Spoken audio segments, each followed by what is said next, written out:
Good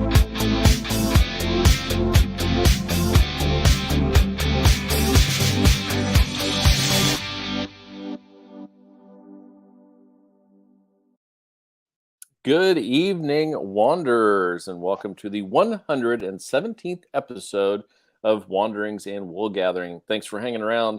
Had a few technical difficulties before we could get started, but we are ready to go now.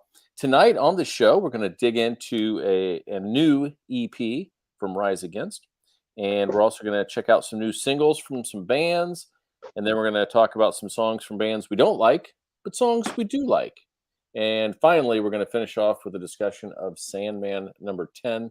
That show starts in less than 2 months now. So we've really digged in here for the last, month and a half, trying to get ready for that. So hopefully you've read Sandman or you're following along and you can find out what's going on in that, in issue 10 tonight.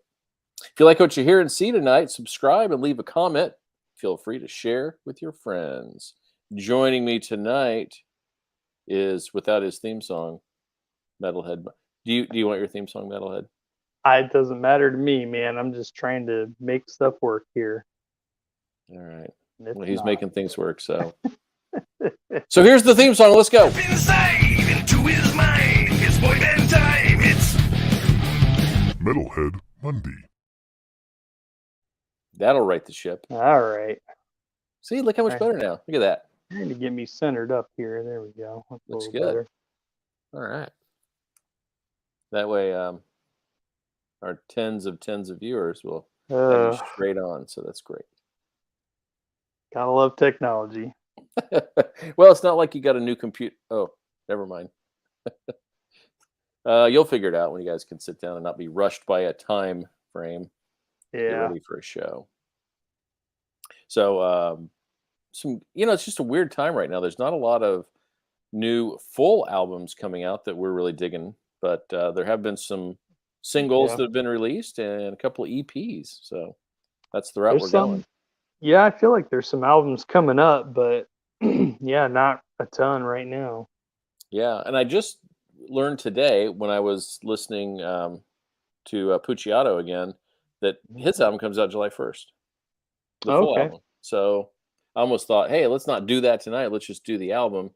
But I think on July 10th, we've got something really big coming up. So, yeah, for sure. We do. I guess before we get into the albums for tonight, we have a challenge, right? Yeah.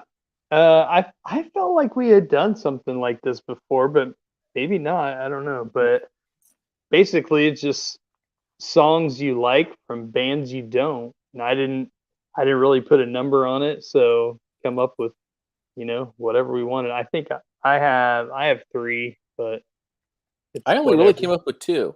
Yeah, that's fine. I just typically, if I don't like a band, I don't like a band. So yeah, it was not an easy challenge really when I started thinking about it. Right. Well, I'll start because it's your challenge, and that's the way things work around here. And I picked an artist that I detest and a band that I respect but don't like. Artist that you detest. Okay. Yes. Anywho, so my first one is the band that I respect but I don't really like, and it's the Beatles. Okay. I get it. You know what I mean? Like, I understand their place in history and their mark that they made on music, and I respect everything that they did, but I will never sit down and be like, man, I just want to listen to some Beatles today. It never, ever enters my mind. However, I do love the song While My Guitar Gently Weeps. Okay. And I like all of the versions that have followed that people have done. I think they've done a fantastic job with it. And I think that's also the mark of a great song, that so many different people can do it and make it sound really good. That was written by George Harrison. I don't think at the time it was like a huge Beatles hit by any means, but it's the one song that, for me, really resonates with the Beatles.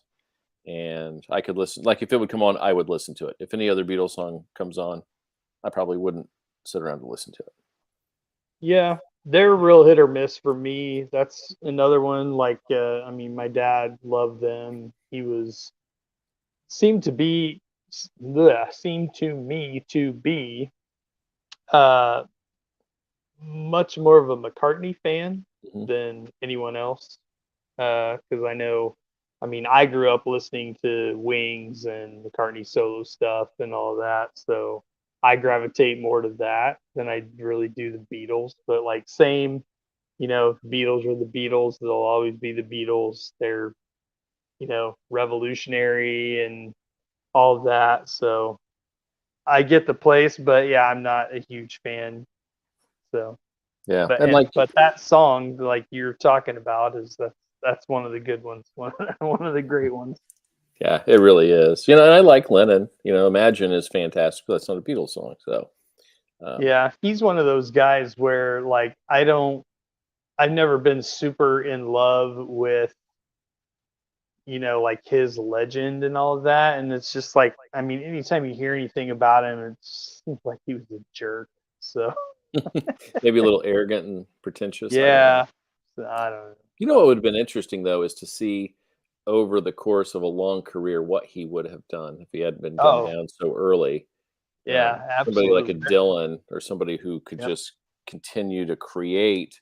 Well, I think Hendrix. Dylan's last one came out when he was 81. You know, Yeah, yeah, I there's a lot of artists like that. You're right. yeah, Hendrix is one that I always think about when that discussion comes up. I Yeah, mean, or what direction the Doors would have gone. yeah, yeah. Well, not so much. I love the Doors, so I'll stand by I that I statement. I enjoy them as well, but Yeah. I don't. They're not like one of my favorites. I enjoy Morrison as a poet, as a writer, and it would have been interesting to see where he would have meandered had he not died. And my guess is he was crashing and burning regardless. So Yeah. it's probably a non-point at this stage. What do I have here? Yep. Oh, Dylan. Thanks, Foggy. I bet I know who that is. I don't see where here on my phone. I don't see your comments. I don't know how to get to them. Hmm. Oh wait. Yeah, for those of you at home, Mr. Mundy is working on his phone tonight. He's having some technical issues, so uh, he scrambled Yeah. around, but we came up with a plan to get us on tonight. Okay. Well, to see that, I have to like go to a different window. So if I'm looking at the Oh, comments, I can't see us. So I will. I'll just. Can you see him if I post him? yeah. Okay, I'll just do that so you'll know they're there. All right. So what do you got? What are you bringing to the table? Okay. So my first one is somebody I definitely don't love. I remember when he hit huge and just skyrocketed, and like it was insane. Seemed like an overnight. I'm sure he was working his butt off for a long time, but it's one of those things where it's like was probably a 10-year overnight sensation. But Exactly. it did seem like overnight he was everywhere, and that is Garth Brooks. Mm. And the song "The Thunder Rolls." Oh, And it's definitely one of his bigger hits. And I don't go too deep on his stuff, but I just always liked that song. The music is really good. I don't feel like that one is like super sappy pop country. Like, I mean, it is, but I don't feel like it's too terribly into that territory. But and yeah. the song it's a good story song, about the guy. This is the guy, right? The guy's cheating, yeah, in that one. Um, so yeah, it's a good song, and I'm Well, definitely not a huge Garth Brooks fan. me neither. So country in general, I struggle. So You want me to do a second one since you've only got two? yeah, sure, let's do it. All right, so this one I think is just kind of funny because I absolutely despise the song. Oh my God, the title. Ooh, I'm You having a despise rough the night. song or the man? No, this song, oh my gosh, wow, House of the Rising Sun. That's what Oh, I'm is trying to pull. it the animals?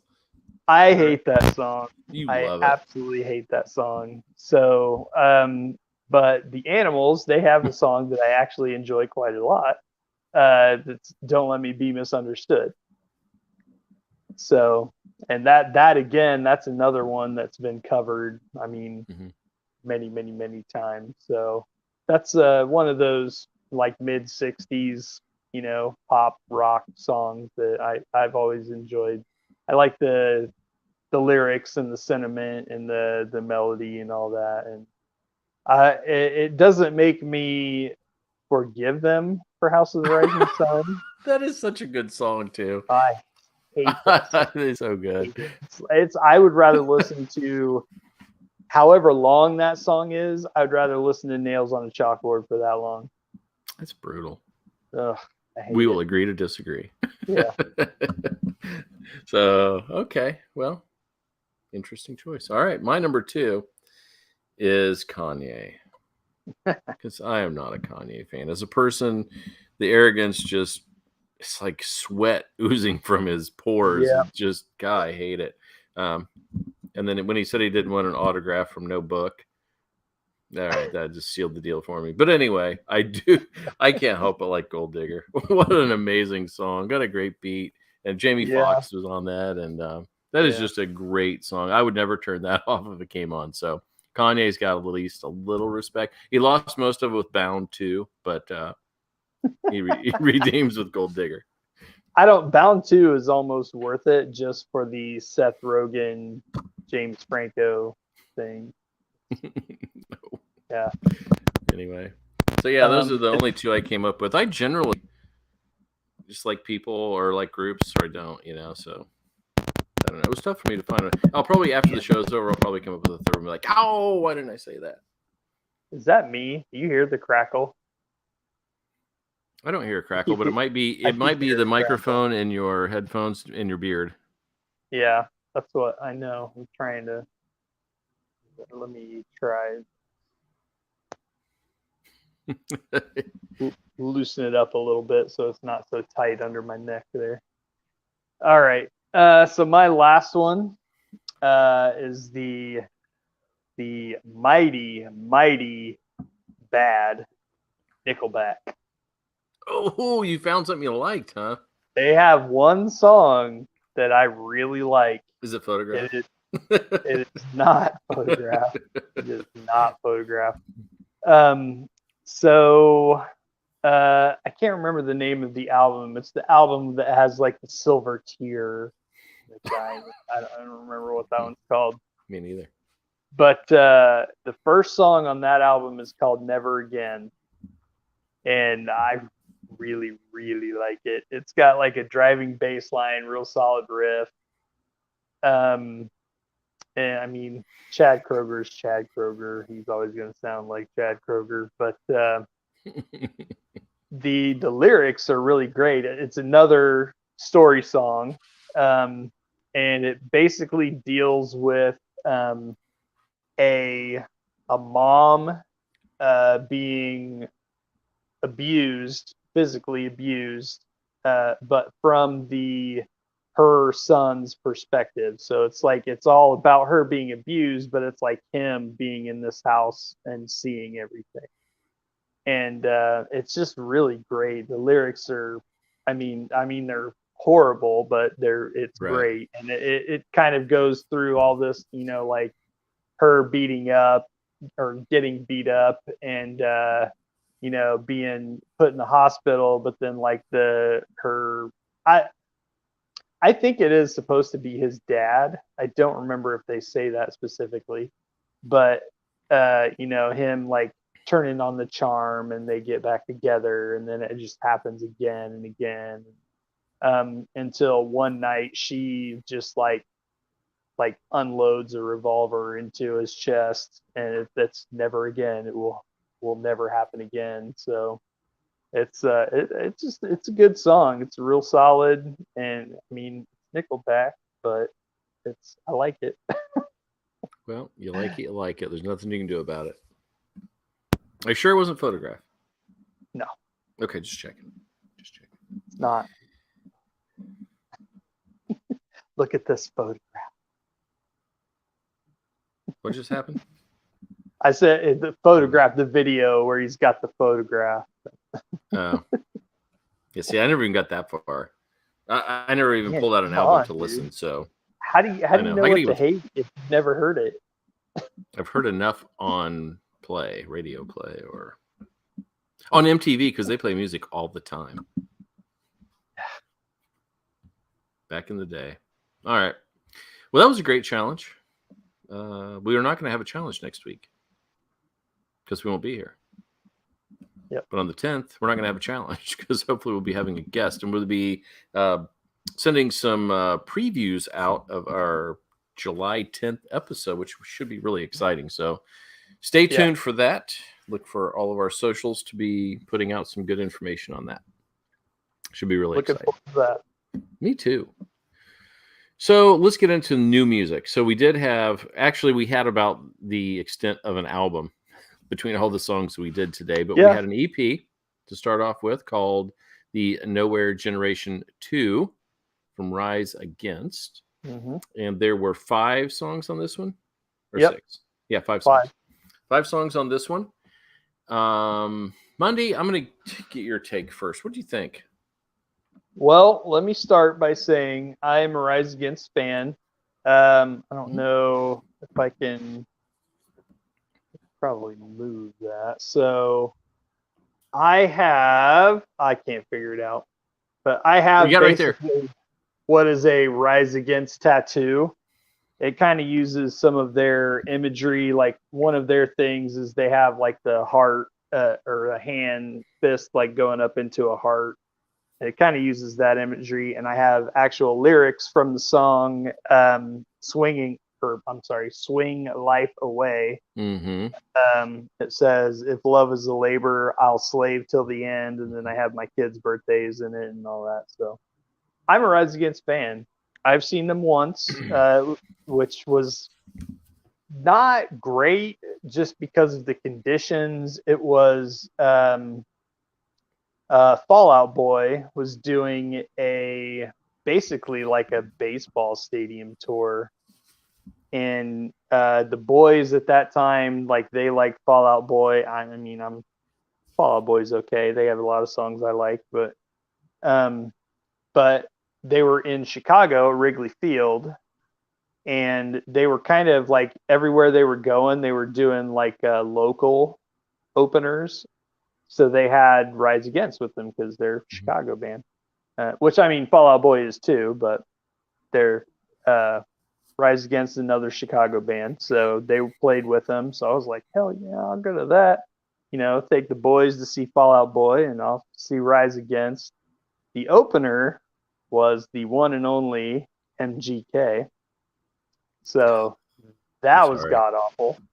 Still god awful. Yeah. So, but anyway, I like Rise Against. I did not love this EP. I did not. I will say the bass lines in pretty much all the songs, super solid. Great bass lines. The last song, Holding Patterns, probably my favorite on here. But I really like my like peak Rise Against is from about 2004 to 2008. They've got like 3 albums. I think there was a reissue of an earlier album in there somewhere too, but 2004 was when I found them. And it's the album Siren Song of the Counterculture. And that is my absolute favorite Rise Against album. Mm-hmm. That's the one I go back to the most. And the first song, State of the Union, I had never heard of them. I saw it, looked cool. I bought it, put it in. First song, I was hooked instantly. So I still like them. I don't think this EP is terrible, but it's not. It feels like Rise Against light to me. I don't know if they're just like losing their edge or what that is, but I don't know. It feels like maybe they're getting older and slowing down or something. I don't know, but it feels like Rise Against light. Okay. How about you? We are on the same page. Absolutely. No, I mean, So the song you just mentioned from before, the swinging. So that was a lighter song, a breezier song, but the music completely fit the song. Yeah. Their older, harder songs were a little bit had more of an edge. Yep. All of these were kind of the same. They were Yes, all very much so. catchy. There Yeah. was nothing. They're really innocuous. They just simple little songs. They all were the same. And my point at I got to the end of this. I was thinking to myself, okay, so what am I going to say about this? The thing I want to say about it is probably the worst thing you could say about a record like this is that it's nice because Yeah. it didn't challenge you in any way. Some of the lyrics were supposed to be poignant. It's see, this time it's personal, talking about the bombs. Hey, you're bombing everybody. Your flags all look the same to me, making this kind of political statement. But the music was all just like kind of like up high and had great beats and rhythms and all that, but just Yeah. never went anywhere. It never dug in. It just really felt Yeah. nice.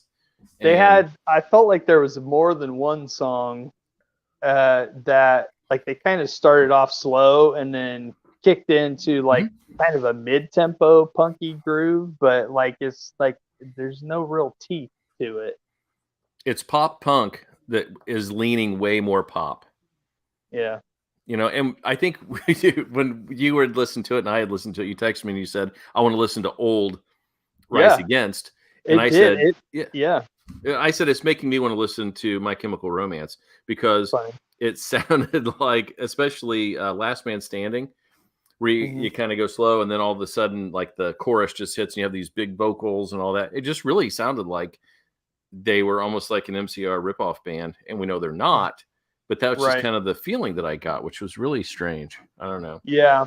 I mean, I'd agree with that. Like, it really did that's what happens. Like, when I listen to something like this that is brand new from a band that I like and I know can kick ass, this does not kick ass. I want to go back and listen to the kick ass stuff that I love. So I did. I went back and I listened to Siren Song and all of that. So it's it's not terrible, like it's not offensive, but it's not good. It's not great. But it could have been. A lot of the themes of these songs are about how bleak the world is. I mean, you're talking about everything that's going wrong. It just seems like there's got to be some anger there, right? You're upset about this. Why are we not feeling it through the music? It all just seemed too light. Like you could be singing about hanging out with your friends on a Saturday night, not talking about dropping bombs on people. So for me, the music did not really fit the lyrics, and it's just too light. Yeah. Knowing, and I'm getting huge crackle and my beard's not. You're okay. You're okay. So like looking at the titles, like you see a title like Last Man Standing. This time it's personal pain management. Like, that might suggest, a little edge, a little like, hey, we're pissed about this or something. But the last song, Holding Patterns, which is my favorite song on this EP, that title is woof. Like that's kind of where they're at, I think. Holding prophetic. Yeah, I think so too. And I hate to say it because it wasn't bad by any means. It just, I don't know. It didn't ring the bell for me at all. Same. And what's interesting is I felt like the Last Man Standing, I said kind of had that MCR feel to it. But I don't know if last month, My Chemical Romance had a new single. And I don't know if you listened to it or not. Nope. It's good. It's like the verses are almost spoken and they're soft. And then it hits those big, he does his thing that he does in the choruses, but then there's a cool breakdown at the end. That's the edgy and the difference that I think makes that song really cool that is totally missing in this record. Okay. It's almost like this one's just by the book. It's like a recipe for the songs, and they just stuck to it and did it to where I think MCR kind of broke that. That song is called Foundations of Decay, and I don't know if it's going to be an album coming up or not, but It's a pretty good song. You ought to check it out. All right. Cool. Gerard took a break from writing comics. Yeah, he was dug in deep to. Now, I will say I didn't love all of what he did with Doom Patrol, and I love Doom Patrol, but sometimes I think being weird for the sake of being weird is not being Morrison, because there's always something deep under Morrison's writing that I think felt like was lacking a little bit. There you go. Nobody asked for it, but I gave it to you. Okay. Anything else you want? Well, let's go ahead and give it the old will you listen again and rate it. What do you think? I might go 3.25 out there. Okay. Listen again? Not a ton. I'm not gonna lie. Right. I just listen to the Rise Against that I love. I mean, I'll always give them a shot, but agreed. This one didn't do much for me. No. For me, I'm going to say a 2 out of 5. At this point in your career, I think you got to try something different, or not. I don't want to say different because you don't want to point somebody in a direction. You want it to be organic, but it just felt like they settled into a pocket that was not good. It was too safe, and I probably won't listen to this again. I would definitely go back and listen to older. I would agree. Yeah. All right. Well, let's get on to some of our singles. And actually, folks, you don't know this yet, but we just stumbled upon a new single today. Do we want to talk about that one first? We can, yeah. I just heard like the announcement of this album the other day. I did not realize there was a single out apparently like 3 days ago.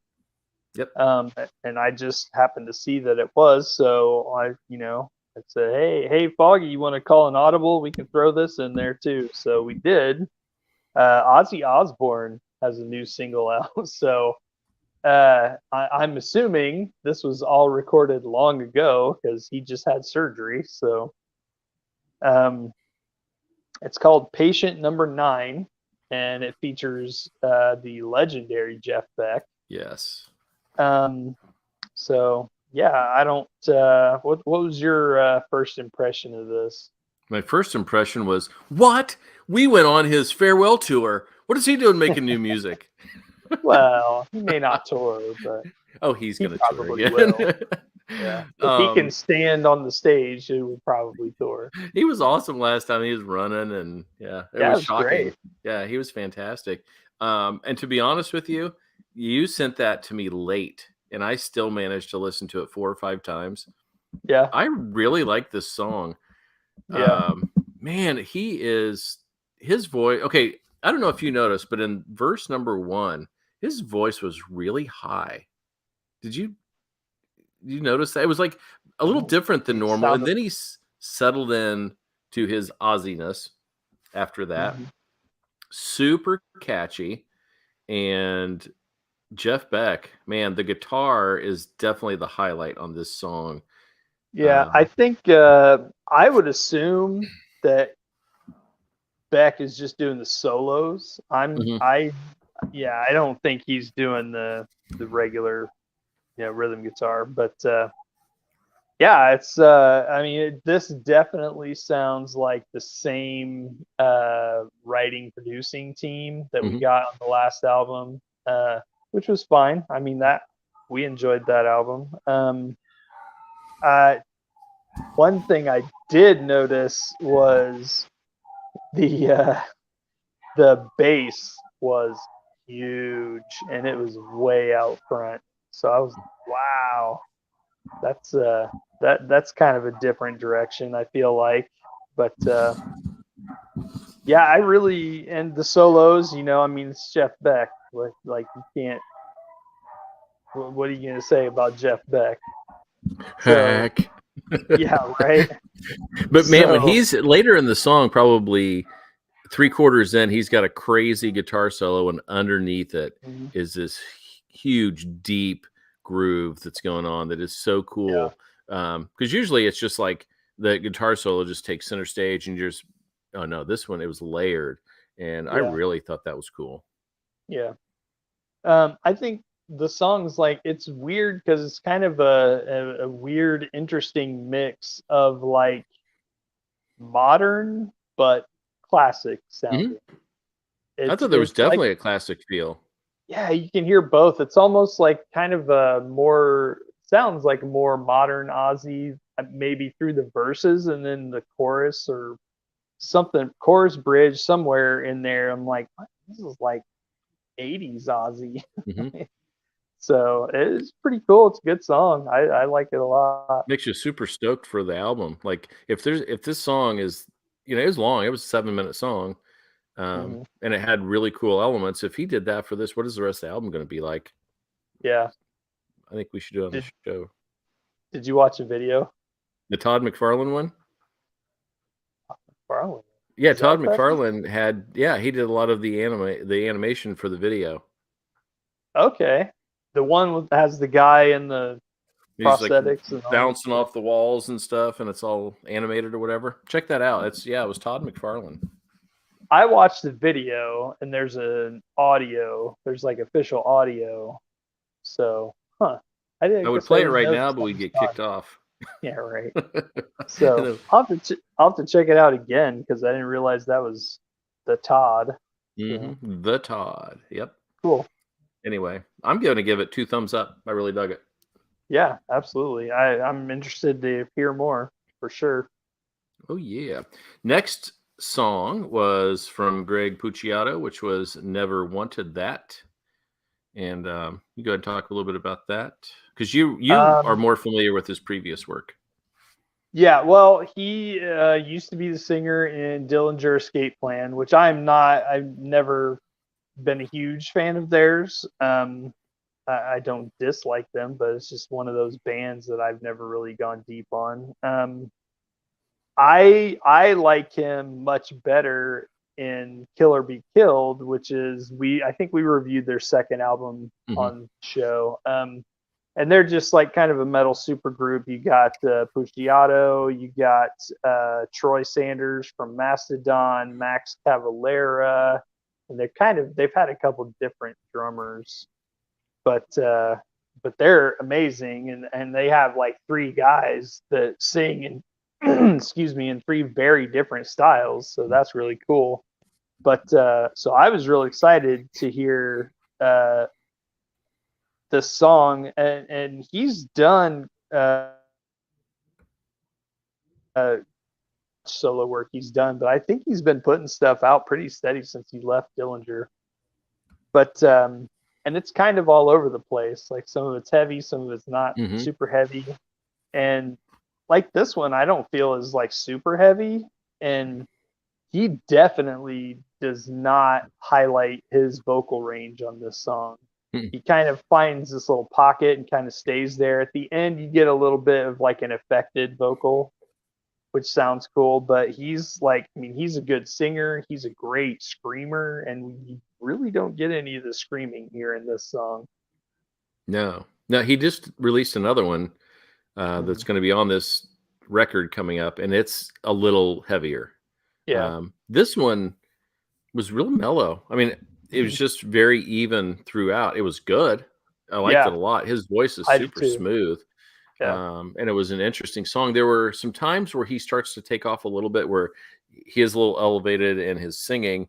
And I really felt like there was an Alice in Chains kind of tone to the song. And then I was like, gosh, that just really sounds familiar. And then I noticed that he had sung with, Cantrell. He went up on stage with him one time. I'm like, so there's a connection. So maybe there is some kind of a unintentional connection to them. But what a cool song. I really dug this song. I like it too. It's got this kind of ethereal sounding guitar part. Like it's this kind of a little bit of a sinister groove. Like it's not super fast, kind of, slowed down and just kind of wicked sounding. And the lyrics, I mean, it's all about, troubled relationships and, everybody knows what that's about. So it's a really good song. I like it a lot. It almost had like an industrial light feel to it. Maybe a little, post-punk industrial kind of vibe. Yeah, and the one that was just released and actually I wasn't even paying attention. I just hit it and started listening. I'm like, wait, this isn't the song I listened to last week. It's much heavier, Mhm. still really good. So I feel like Yeah. this record is probably going to offer quite a bit, and that comes Yeah. out July 1st. So in 3 or 4 days, you want to check out Greg Puciato, and I think you're going to be pleasantly surprised at what you get. Yeah. Good stuff. No, absolutely. Did you have a chance to listen to Paolo Nutini? Oh yeah. Oh yeah. What did you think of this one? So I am not familiar with this artist. And when I first started playing it, like the first time through, I'm like, I don't know if I'm gonna like this. And then, the more I listen, the more I like it for sure. Really dig like the raspiness in his voice. It sounds really great. And I like the idea that he puts forth in the lyrics with the like cutting through the echoes, to you and to me, Mhm. listening through the noise and all of that. It's very cool. Parts of it got, I always feel funny saying that parts of it got a bit repetitive because there are Mhm. plenty of songs that I love that do that. I mean, but Right. it's, I mean, you talk about industrial. I mean, that's like loops and loops and over and over again. But um, yeah, sometimes it works, sometimes it doesn't. This was like right on that line, but I think what u- ultimately what really saved this song for me was I found a live performance from Jules Holland, Yes. and so much better than the single. I think that live performance is so much better than the single. Yeah. It is outstanding. Um he is fantastic live. So we've been huge fans since his first album came out years ago, and I took Marianne to the Vogue to see him when Okay. he came. Gosh, I gotta look because I when that album came out, that was, oh my gosh, that was 2007. Wow. And so we went, and so she was super jacked, and we were so excited to see him. So we tried to get down to the front. At the Vogue, you've got the bar in the back, and you got the stuff on the Yes. sides, but Yep. so it was dark, and she stepped down. She fractured her ankle, like the Oh top of her my god. foot. We didn't know it Wow. was fractured at the time. It was hurt pretty bad. We stayed. We got up close, so we could see the whole thing. It was an amazing show. And then, of course, she was an old cougar groupie, and so we went out back to wait for him to come out, and he came out and greeted everybody, which was really cool. Um, Nice. but he has like this. And he at the time he was 19 or 20, but he has this old guy voice that Yeah. is just so raspy and smoky, and um, he is amazing. This song, I think, is evocative of what he did back in the day with, those original songs that I think if you like this song, you should go back and listen to those. Those are Okay. better than the rest of this EP, or I guess it's going to be an entire album when it comes out. It's like 5 songs have been released. This is by far the best. The other ones are not indicative of what he has done before. Okay. So I don't know that I'm super excited about this record after listening to the other ones. Really. Um, Yeah, they just don't sound, they have more of a pop bent to them when Wow. he should stay in that pocket of that. And he's a good songwriter, and Yeah, is this uh, one, I pop is not what comes to mind when I hear this song. It's nope, more like it's singer not. songwritery kind of. Yeah, I can Yeah, hear like this is somebody. I can hear somebody playing this in like a coffee shop or something. Singer yeah. songwriter type stuff. No, and his good stuff is, and it's always a few of them are radio friendly, like Last Request was, I think, probably his biggest hit back in the day. But the rest of the album is not as good as this song that I've heard so far. I'm hoping Got that it. we get more of the other. So, but yeah, he's fantastic. I love the song. Very cool. Yeah, I enjoyed it quite a lot. Is After this is this the last song of the new ones we're doing? yeah, What? yeah. Man. We had, I mean, originally it was just supposed to be Paulo and Puciato. So, and we added Ozzy the last minute. Well, I don't know about you, but I'm going to say when the albums come out, I'm listening to Ozzy's, listening to Puciato, listening to Paulo's, and listening to My Chemical Romance. All of them. Yeah. Well, I mean, I think that if I was totally turned off, like if Ozzy was just like cashing it in, like Yeah. I didn't feel like he was doing that. I wouldn't listen to the No. record. I wouldn't be excited about the record. I'm actually excited about what he's going to do. Yeah. Yeah. I mean, the song was great. So I'm interested to see if he has any more cool guests on. Mm-hmm. Yeah, Jeff Beck was so good. And he's got to be 75, right? Oh, he's way up there. Wow. He's Two old one dudes one getting cool thing. One cool thing about Jeff Beck is, are you familiar with a band called Bones UK? Ooh, I don't know. I don't think Oh, so. you should check them out. I'll send you some stuff from them. It's basically, I mean, they're mostly a two-piece. It's two women, and they usually, when they play live, they have a drummer too. But one of the ladies in that band plays with Jeff Beck sometimes, and man, she's really awesome. I've heard her like go off and wail on a few songs. I'll send you some of their stuff. Yeah, awesome. They're fun. They're very fun. All right. Well, that concludes the musical portion of the evening, and now we get all nerdy because it's time for Sandman number 10. Yeah, I'm getting excited about this show, by the way. This is a cool issue. I like this one a lot. Layered and callbacks, and there's so much depth going on. Neil Gaiman is a master here, and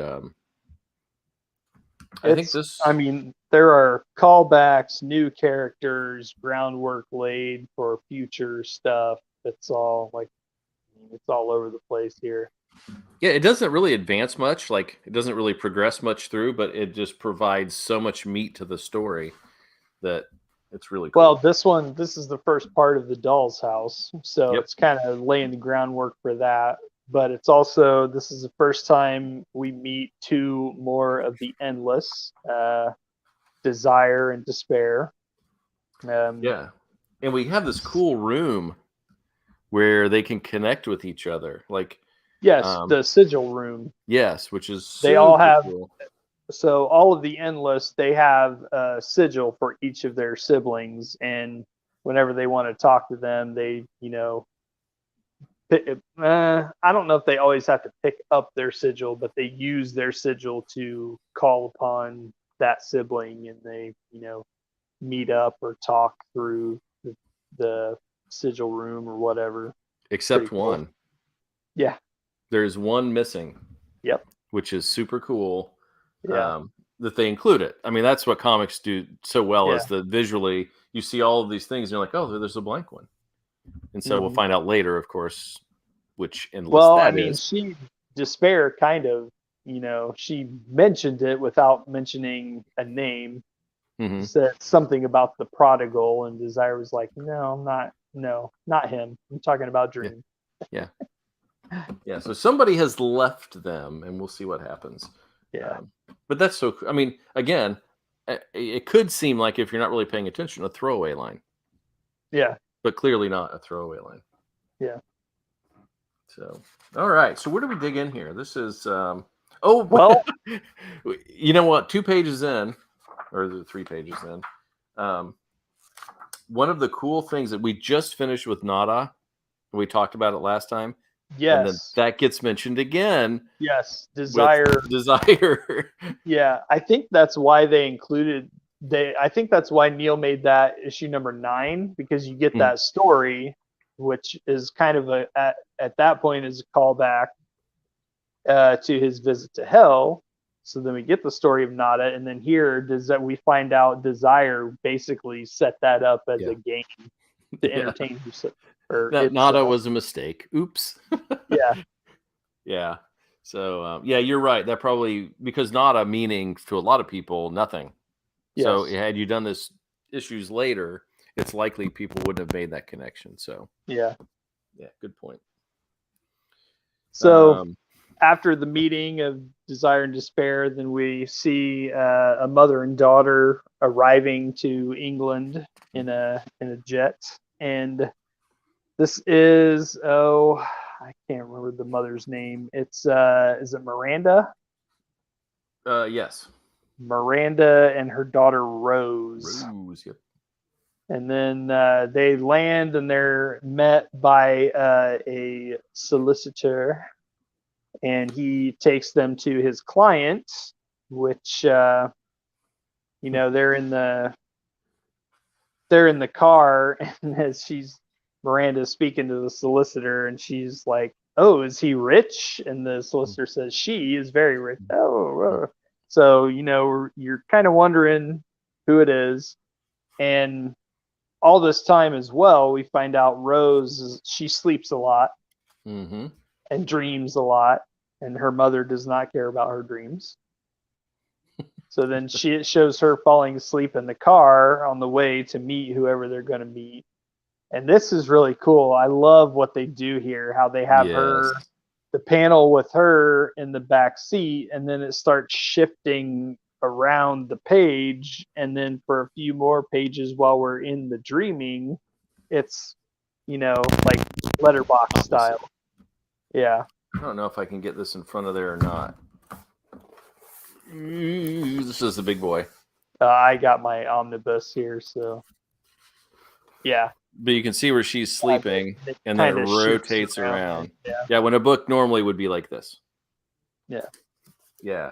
I mean, yeah, that was so cool that he did. And it lasted for several pages. Yeah, and then, of course, during those pages, we get some really cool stuff with Dream and Cain. I like it's basically Lucian, the librarian, is taking a census of everyone and everything in the dream realm, and then reporting back to Morpheus. And he tells him who is missing from the census. That's the four of the major arcana, which was Brute and Glob. And I think this is also the first appearance here of the Corinthian. Yes. And we really only see him in this one panel, because later, he's in it later, but you don't really see him. No.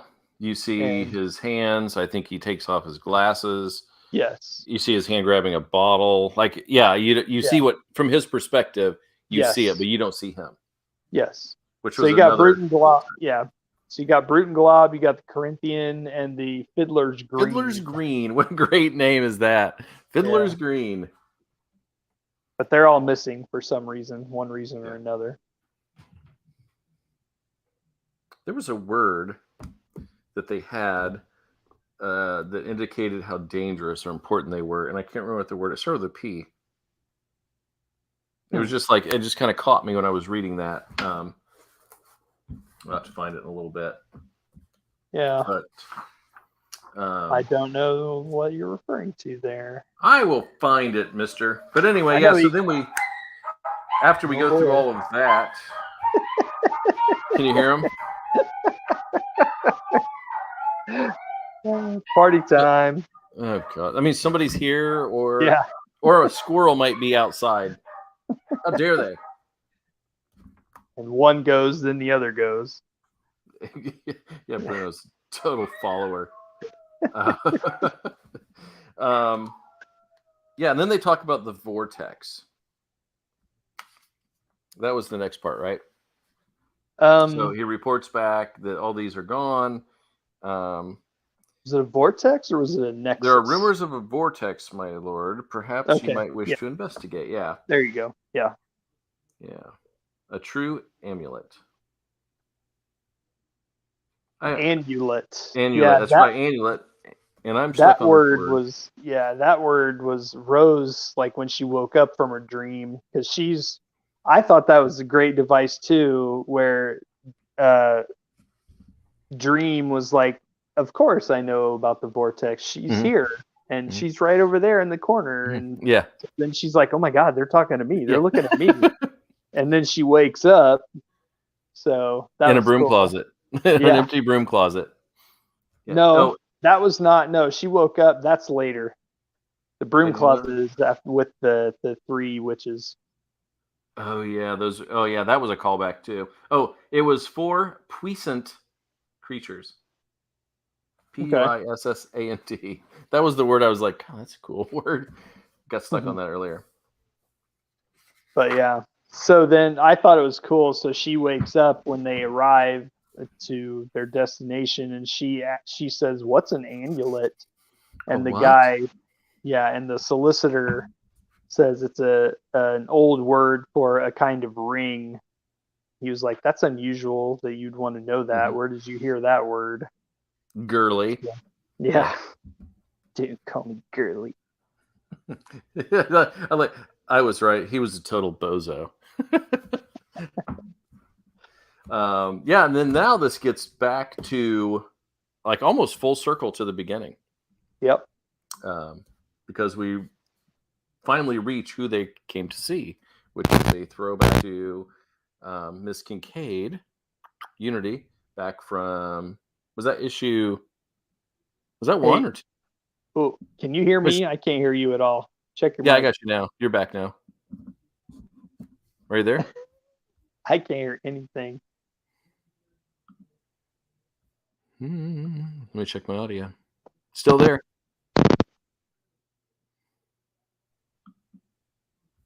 Are you there? I can't hear you at all. Uh-oh. Oh, my audio is working. Okay, just keep talking like you can hear me. I don't know what happened.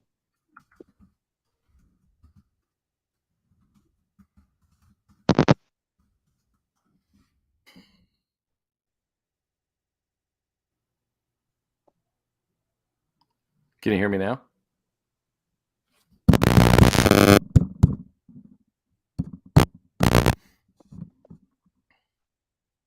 I can still see you.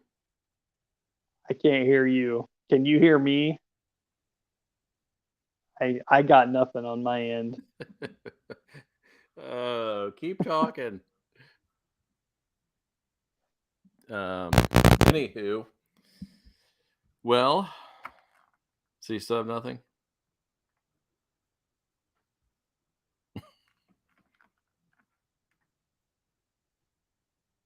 I don't know.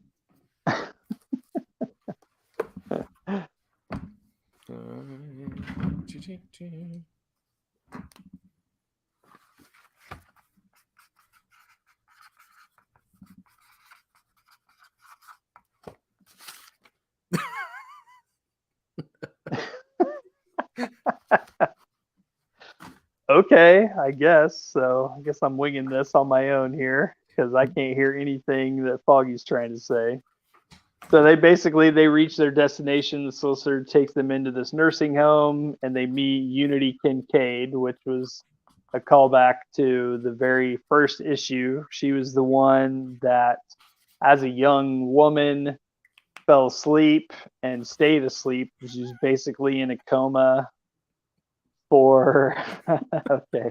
She was basically in a coma, the whole time that Dream was captured, was in custody, whatever.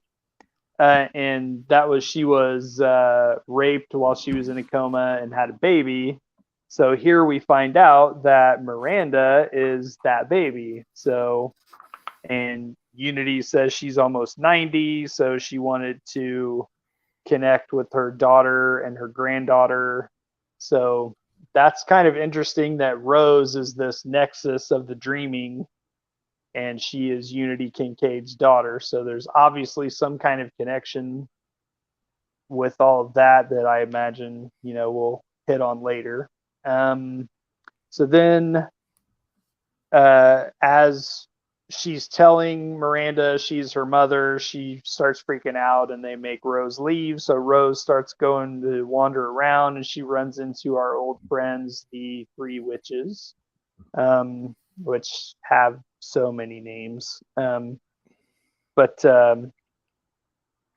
this one, where's the one, the kindly ones? So that is a name to remember. Make note of that. That will be important later. And yeah, they're basically they kind of start trying to tell her something, but then it gets all confused and weird, and she doesn't understand what they're trying to say.